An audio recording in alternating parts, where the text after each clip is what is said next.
اسرائیلیوں کی اکثریت ایران کے خلاف جنگ میں امریکہ اور اسرائیل کو فاتح ماننے سے انکار کر رہی ہے۔ امریکی نشریاتی ادارے CNN کی رپورٹ کے مطابق مختلف اسرائیلی چینلز نے جنگ پر سروے کیا۔ سروے کے نتائج میں بیشتر اسرائیلیوں نے جنگ میں امریکہ اور اسرائیل کی فتح سے اختلاف کیا۔ CNN کے مطابق جو سروے کے نتائج ہیں وہ اسرائیلی وزیراعظم کے لیے خطرے کی گھنٹی ہیں، جو نیتن یاہو کی جیت کے دعووں کے بالکل برعکس ہیں۔ اسرائیلیوں کی اکثریت ایران کے خلاف جنگ میں امریکہ اور اسرائیل کو فاتح ماننے سے انکار کر رہی ہے۔ امریکی نشریاتی ادارے CNN کی رپورٹ کے مطابق مختلف اسرائیلی چینلز نے جنگ پر سروے کیا۔ سروے کے نتائج میں بیشتر اسرائیلیوں نے جنگ میں امریکہ اور اسرائیل کی فتح سے اختلاف کیا۔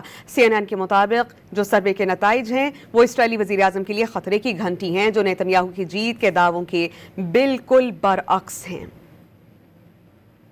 اسرائیلیوں کی اکثریت ایران کے خلاف جنگ میں امریکہ اور اسرائیل کو فاتح ماننے سے انکار کر رہی ہے۔ امریکی نشریاتی ادارے CNN کی رپورٹ کے مطابق مختلف اسرائیلی چینلز نے جنگ پر سروے کیا۔ سروے کے نتائج میں بیشتر اسرائیلیوں نے جنگ میں امریکہ اور اسرائیل کی فتح سے اختلاف کیا۔ CNN کے مطابق جو سروے کے نتائج ہیں وہ اسرائیلی وزیراعظم کے لیے خطرے کی گھنٹی ہیں، جو نیتن یاہو کی جیت کے دعووں کے بالکل برعکس ہیں۔